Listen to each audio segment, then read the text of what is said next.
Ravi d'être en votre compagnie pour cette météo, pour ce tour du monde finalement, pour ce vendredi 9 décembre. On sera en Europe, la situation ne bouge pas beaucoup.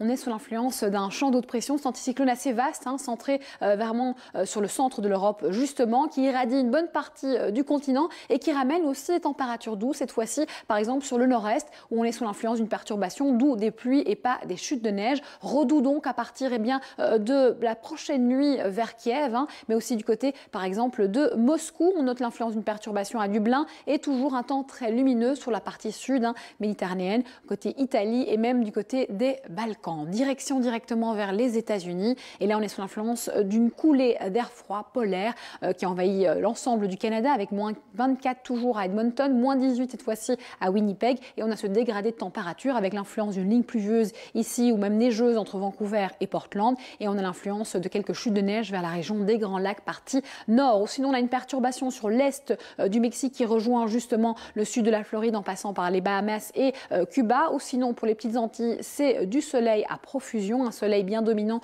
jusque la partie nord du Chili. Partie sud, c'est plus compliqué, un peu à l'image par exemple du Paraguay, du sud-Brésil, où on aura de bonnes pluies. Les bonnes pluies auront cessé par exemple du côté de Johannesburg ou Livingstone, on attend encore quelques orages. En revanche, on a une perturbation australe vers le Cap. Voici donc toujours la zone de convergence qui aura migré vers le sud, mais qui laisse à l'arrière toujours de l'instabilité. Et à partir de Praia vers Khartoum, le soleil est là aussi bien présent, et le retour du soleil fait du bien à Alger, même si on a une goutte froide qui génère toujours un temps instable vers Tunis. C'est le retour d'un temps assez frais du côté évidemment du Proche-Orient, Moyen-Orient, même froid du côté des pays du Caucase. Et on a une perturbation qui part de Téhéran vers justement Almaty, un front froid bien actif. L'activité pluvieuse est toujours marquée sur l'Indonésie, le Singapour, Malaisie, et on retrouve un temps plus clément en revanche entre Melbourne et Hobart. Notez aussi que du côté de la Nouvelle-Zélande, c'est le retour d'un temps plus sec. Sec, c'est sûr, à contrario, plus chargé vers Honiara. On a un temps lumineux sur la Chine et le retour d'un temps aussi sec vers Séoul.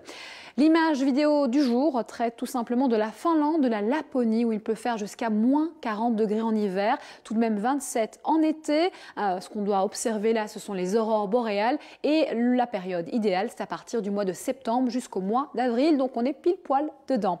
Merci d'avoir été des nôtres. Une excellente suite de programmes à vous sur TV5 Monde.